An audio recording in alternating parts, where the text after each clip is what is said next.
शेतकरी भावांनो, आपल्या सर्वांचंच आपल्या वावर इज पॉवर या युट्यूब चॅनलवरती मनापासून स्वागत। थंबनेल आपण बघितलाच असेल सगळ्यांनी की आपल्या शत्रूला सुद्धा शेती करण्याचा सल्ला देऊ नका। आता तुम्ही म्हणाल हे कसं काय सांगताय? माझ्या हातात एक पुस्तक आहे बघा या ठिकाणी। या पुस्तकाचं नावच आहे शेतीपती नव्हे उद्योगपती बना। आता आपल्याला अनेकांना असं वाटेल की बाबा या पुस्तकाचं नाव असं आहे म्हणजे शेतीमध्येच उद्योगपती बना असा याचा अर्थ आहे का? अजिबात नाही। या लेखकानं खरं तर त्याची उद्विग्नता व्यक्त केलेली आहे। उद्रेक आहे हा फार मोठा, तो अनेक शेतकऱ्यांचा असा असू शकतो। या पुस्तकातलं शेवटचं पान मी वाचून दाखवतो आपल्याला। बघा, आपली सगळ्यांची भावना तीच असेल कदाचित। यात असं म्हटलंय, शेतीतून काढता पाय घ्या, शेती करणं सोडा, शेती करणं बंद पडेल ते काम करा, उपाशी राहा, भीक मागा, मंदिर मस्जिद चर्च गुरुद्वारात जा, काळा गोरा कोणताही धंदा करा, पण शत्रूला ही शेती करण्याचा सल्ला देऊ नका। शेतकरी नेत्यापासून दूर राहा। जे नेते शेती करण्याचा सल्ला देतील त्यांनाच दर साल 1 लाख रुपये एकरानं शेती भाड्यानं द्या आणि त्यांनाच शेती करू द्या। शेतीबद्दल प्रचंड चीड निर्माण होऊ द्या। कोणी दिलंय? या लेखकाने दिलंय शेतीपती नव्हे उद्योगपती बना या पुस्तकामध्ये। आणि याच पुस्तकामध्ये एक उदाहरण सुद्धा आहे की समजा एखाद्या कैद्याला जर न्यायालयाने शिक्षा दिली की फाशीची शिक्षा आहे समजा, आणि त्याच्यासमोर जर 2 पर्याय ठेवले, समजा तुला फाशी दिली जाणार आहे पण दुसरा पर्याय तुझ्यासाठी असा आहे की 7 एकर कोरडवाहू जमीन आहे, तू कसायची। तर अर्थात जमीन कसण्यामुळे आपण माणसात येणार आहे, सन्मानाने जगता येणार आहे आणि मृत्यू सुद्धा टाळता येणार आहे, म्हणून कैदी ती शेती करणं स्वीकारतो आणि 2 वर्षामध्येच न्यायाधीशांकडे अर्ज करतो, न्यायाधीश महाराज एक वेळ मला फासावर द्या पण शेती करायला लावू नका। अर्थात फासावर जाण्यापेक्षा सुद्धा शेती करणं किती भयानक आहे हे तो कैदी सांगतोय, असं उदाहरण या पुस्तकामध्ये दिलंय। आता तुम्ही म्हणाल आपल्या वावर इज पॉवर या युट्यूब चॅनलवरती असं का? कारण अनेक शेतकऱ्यांची ती भावना आहे। हे पुस्तक म्हणजे फक्त प्रातिनिधिक उदाहरण आहे, हा फक्त हिमनग आहे। अजून असा बराचसा हिम खरं तर खाली बाकी आहे। प्रत्येक शेतकऱ्याच्या मनातली ही भावना, ही उद्विग्नता आहे। म्हणून जगाच्या पाठीवरचा प्रत्येक उद्योगपती त्याच्या पोराला उद्योगपती बनवायचं स्वप्न बघतोय, नेता स्वतःच्या पोराला नेता बनवायचं स्वप्न बघतोय, प्राध्यापक स्वतःच्या पोराला प्राध्यापक बनवायचं स्वप्न बघतोय, वकील स्वतःच्या पोराला वकील बनवायचं स्वप्न बघतोय, डॉक्टर स्वतःच्या पोराला डॉक्टर बनवायचं स्वप्न बघतोय।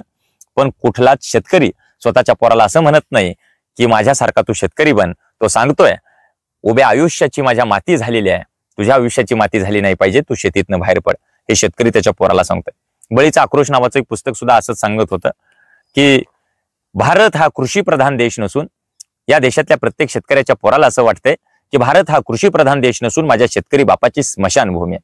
किती भयानक अवस्था आहे सांगा। तर ही सगळी अवस्था ही कुणामुळे झालेली आहे? फक्त आसमानी संकटामुळे नव्हे तर सुलतानी संकटामुळे निर्माण झालेली आहे।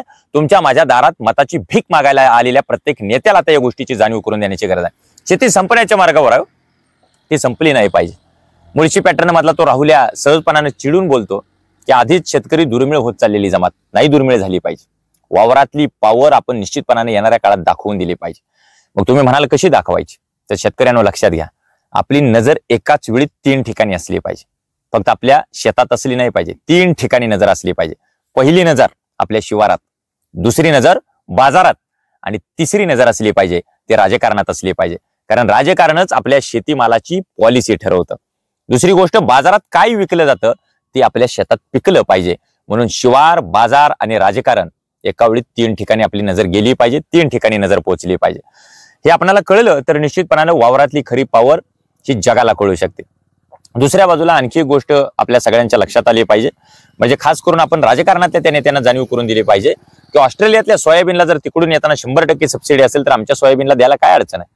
कांदा ज्यावेळी आमच्या शेतात असतो त्यावेळी 5 रुपये किलो, 300 रुपयाला पोतं येतं 50 किलोचं, आणि कांदा ज्यावेळी व्यापाऱ्याच्या गोदामात असतो आमच्या शेतात नसतो त्यावेळी कांदा 100 रुपये किलो जातो। कांद्यानं केला वांदा, कांद्यानंच डोळ्यातनं काढलं पाणी, अशा बाता सगळीकडे मारल्या जातात। म्हणजे आमचं महाग झालं की लगेच महागाई वाढली आणि तुमचं काही महाग झालं की आमची महागाई वाढत नाही, असं का? ही दुटप्पी धोरणं नागरिकांनी बदलली पाहिजेत। म्हणजे मध्यमवर्गीय समाजानं, नोकरदार समाजानं ही मानसिकता बदलली पाहिजे आणि दुसऱ्या बाजूला राजकारण्यांनी सुद्धा याच्या बाबतीत निश्चितपणानं थोडा सकारात्मक विचार केला पाहिजे। शेतकऱ्यांना गांभीर्यानं घ्या, कारण बळीराजाचे आम्ही सगळे वंशज आहोत, छत्रपती शिवाजी महाराजांचे आम्ही वारसदार आहोत। त्यामुळे या गोष्टी आपण लक्षात घ्या। येणाऱ्या काळात वेगळा एक उद्रेक बघायला मिळेल। मुळशी पॅटर्न चित्रपट आहे, फक्त तो मुळशी पुरता मर्यादित आहे। मुळशीत घडलेलं त्यात दाखवलंय। कदाचित आता इथून पुढच्या काळात मुळशी पॅटर्न नाही, अख्ख्या देशात वावर पॅटर्न बघायला मिळेल। लक्षात ठेवा, वावर पॅटर्न। आणि त्या वावरातली सगळी शेतकऱ्याची पोरं अशी उद्रेकानं बाहेर पडतील, लक्षात ठेवा. हे जर होऊ द्यायचं नसेल तर आता शहाणे व्हा. असे लेखकानं कुठल्याच पुन्हा पुस्तक लिहिलं नाही पाहिजे, शेतीतनं बाहेर पडा. त्यांची ती उद्विग्नता आपण समजून घेऊ शकतो, पण शेतकऱ्यांना चांगले दिवस येण्यासाठी आपण प्रयत्न केले पाहिजेत. खास करून शेतकरी बांधवांनो हे मनावरती घ्या. शिवार बाजार राजकारण हे मनात आलं, डोक्यात आलं पाहिजे. दुसरी गोष्ट, आपलीच पोरं तिकडे प्रशासनात गेली पाहिजेत.